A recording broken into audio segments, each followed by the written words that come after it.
নমস্কার, আপনারা দেখছেন নজরে বাংলা ডিজিটাল প্ল্যাটফর্ম থেকে সরাসরি সম্প্রচার। আমি সহেলি চক্রবর্তী রয়েছি এই মুহূর্তে আপনাদের সঙ্গে। আমরা মূলত স্টুডিওতে আমাদের বিভিন্ন ধরনের আলোচনা তুলে ধরি, তেমনি আজকে তুলে ধরবো এমন একটা আলোচনা যা সমাজের কাছে গর্ব এবং বারাসতের কাছেও নিঃসন্দেহে গর্বের বিষয়। কারণ ইতিমধ্যেই আমরা দেখেছি যে 9th international karate championship 2025 Netaji indoor স্টেডিয়ামে অনুষ্ঠিত হয়েছে এবং বিভিন্ন বিভাগে প্রতিযোগীরা বিভিন্ন পুরস্কার পেয়েছেন। এবং এই মুহূর্তে আমার সঙ্গে স্টুডিওতে রয়েছেন বারাসতের ইধান্ত নাগ। ইধান্ত কাতা এবং কুমি দুটোতেই কিন্তু মেডেল অর্জন করেছে। প্রথমে কংগ্রাচুলেশন ইধান্তকে নজরে বাংলার তরফ থেকে। প্রথম প্রশ্নটা ইধান্তের কাছে রাখবো যে কাতা এবং কুমি কোন বিভাগে কি পুরস্কার পেয়েছো? কাতাতে সিলভার আর ফাইটিংয়ে গোল্ড। কীরকম লাগলো? খুব ভালো। একটা তো কঠোর পরিশ্রম রয়েছে এই চ্যাম্পিয়নশিপ মানে পার্টিসিপেট করতে গেলে কীভাবে নিজেকে প্রস্তুতি করেছিলেন? অনেকভাবে প্র্যাকটিস, আরও তোমার কাতা অনেকবার প্র্যাকটিস করা, সকালবেলা স্যারের বাড়ি একবার প্র্যাকটিস, এই সেই। আমি কথা বলবো ইধান্তের মা রয়েছে আমার সঙ্গে, সৌমিদির সাথে একটু কথা বলবো যে সৌমিদি, ওর এই যে পার্টিসিপেশন, এই যে অ্যাচিভমেন্ট, আমরা সকলেই জানি যে এর তো মানে বাবা মায়ের তো একটা বিশেষ ভূমিকা থাকে এই সন্তানের পেছনে, এক্ষেত্রেও ব্যতিক্রম নয়।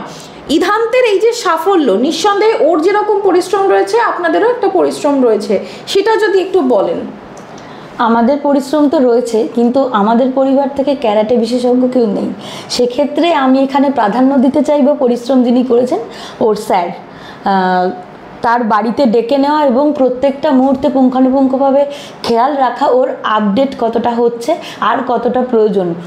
ও 250টা করে সিট আপ দিয়ে এসে বাড়িতে কাঁদতো, সকালে একবার বিকালে একবার, মা আর পারছি না, কিন্তু তবু ছাড়েনি। এই গত কয়েক মাস আগে ও ব্ল্যাক বেল্ট অর্জন করেছে, ফার্স্ট ডান।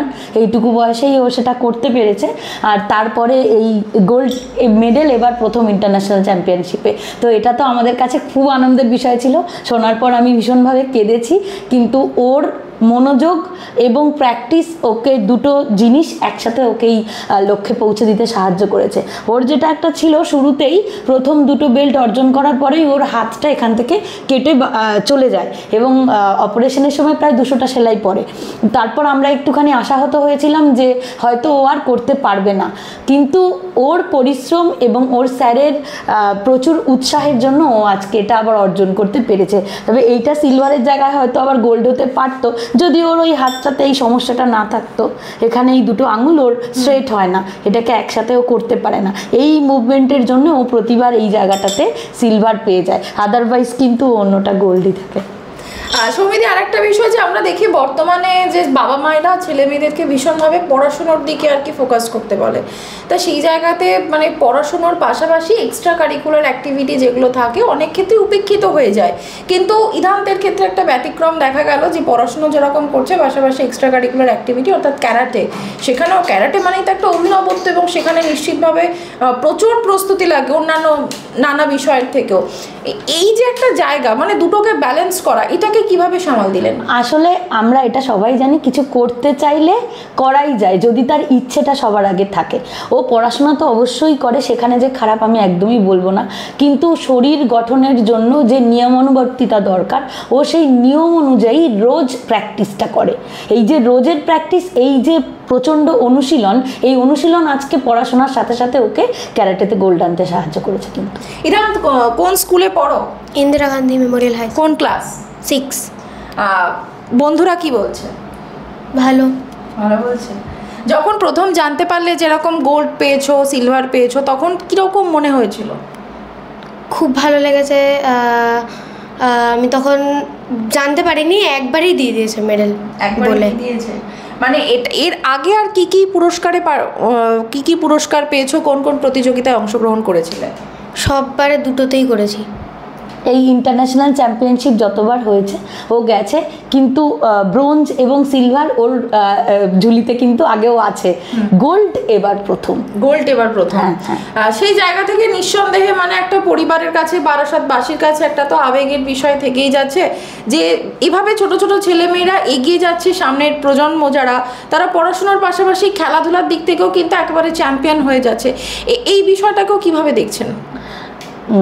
কোনো না কোনো একটা বিষয়ে তো পারদর্শিতা অর্জন করতেই হবে জীবনের লক্ষ্যে প্রতিষ্ঠিত হতে গেলে। এত ছোট বয়সে ও যে লক্ষ্য স্থির করে ফেলেছে সেটা আমি বলবো না, তবে হ্যাঁ আমরা কিন্তু আগামীতে আশাবাদী ওকে এই বিষয়ে বিশেষজ্ঞ হিসেবে পাওয়ার জন্য। মানে আমার চেষ্টা অবশ্যই থাকবে এতে একটা স্পেশালাইজেশন করিয়ে বিদেশে পাঠিয়ে যাতে ওকে আরও ভালোভাবে ট্রেন করি একটা জায়গায় দাঁড় করানো যায়। তাই জন্য আমাদের প্ল্যানে আছে। বলো কি শিখবে পরে? টাইকুন্ডু। কি ইচ্ছা আছে, মানে পড়াশুনোর একাডেমিক কেরিয়ার তৈরি করা নাকি ক্যারাটে নিয়েই পরবর্তীতে পড়াশুনোর পাশাপাশি এগিয়ে যাওয়া? দুটোই। কোনটা বেশি ভালো লাগে, ক্যারাটে না পড়াশুনো? ক্যারাটেটা বেশি ভালো লাগে। কেন? করতে ভালো লাগে, বেশি ইন্টারেস্ট পাওয়া যায় ক্যারাটেতে। ও বরাবরই খেলাধুলার প্রতি অনেক বেশি আকর্ষিত হয়। ও ফুটবল, ক্রিকেট, ক্যারাটে একসাথে কন্টিনিউ করে যাওয়ার পর ক্যারাটেতে ওর এই সাকসেস যখন আমি দেখেছি, এই জাস্ট কয়েকদিন হলো সবটা বন্ধ করি, ওকে শুধু ওই ক্যারাটেতেই মনোযোগী করেছি। সৌমিদি, আরেকটা বিষয়, কত বছর বয়স থেকে ও শুরু করে ক্যারাটে? প্রায় 4 বছর বয়স। প্রায় 4 বছর বয়স থেকে শুরু করে। যখন প্রথম শুরু করেছিল তখন কি ভেবেছিলেন যে এতটা দূর অবধি পৌঁছতে পারবে?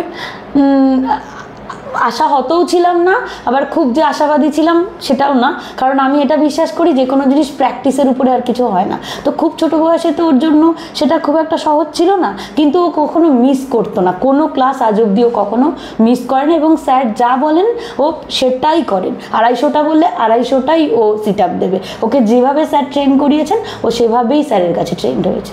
কার কাছে উনি ও প্রশিক্ষণ নিত? শিয়ান ভোলানাথ সাউ। স্যারের কাছে শিখতে ছোটবেলা থেকেই শিখতে খুব ভালো লাগতো।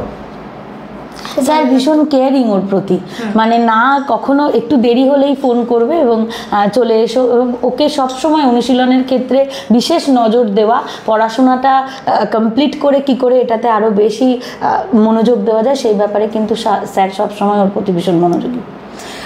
ইধান্তের ইচ্ছা, ইধান্ত আগামী দিনে ক্যারাটের পড়াশোনার পাশাপাশি ক্যারাটে নিয়েও কিন্তু এগোতে চায়, তবে ও একটা হাসতে হাসতে একটা কথা বলেছে যে ওর ক্যারাটেটাই বেশি ভাল লাগে।